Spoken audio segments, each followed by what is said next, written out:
klasikinis uždavinio pavyzdys, kurį sprendė ir Einšteinas.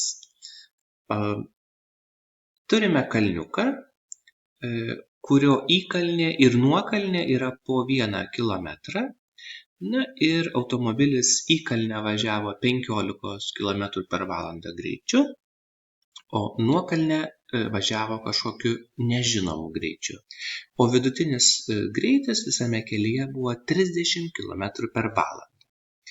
Na tai nors nereikėtų mokytis klaidų, bet galime pasimokyti iš klaidų. Dažniausia klaida būtų iš karto mintinai suskaičiuotas atsakymas ir pasakymas, kad tas greitis yra 45 km per valandą. Nes 45 plus 15 yra 60, dalinam iš 2, nes atstumai vienodi, ir gaunam 30. Tačiau panagrinėjus giliau, galim suprasti, kad 15 km per valandą greičiu kūnas judėjo ilgesnį laiko tarpą.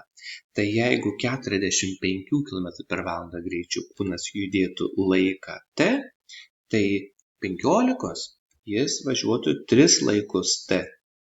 Tai kaipgi galima taip vienodų indėlių sudėti 15 ir 45 ir padalinti iš 2?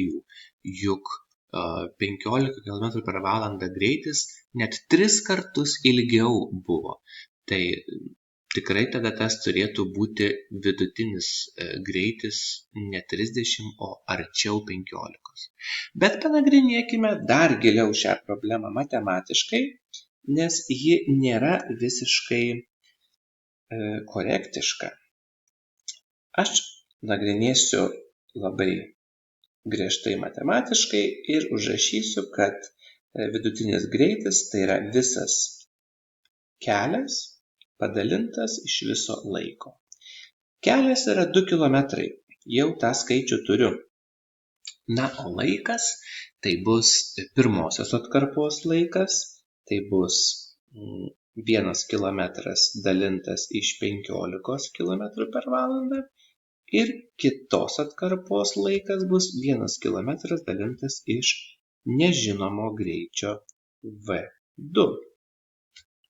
Na ir tas rezultatas lygus 30 km per valandą. Reikėtų išspręsti tokią lygtį. Na tai aš subendravardiklinsiu trupmenas kažkur atskirai. 1/15 plus 1 v2 yra 15 v2, čia v2, čia 15, taigi turėsim v2 plus 15.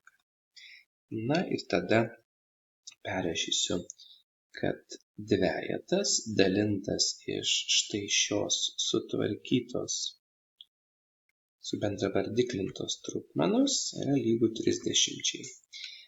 Na, truputėlį vėl pasitvarkau. Trupmenos vardiklis keliauja į viršų, viršui gaunu 30 v2, apačioj v2 plus 15 lygu 30.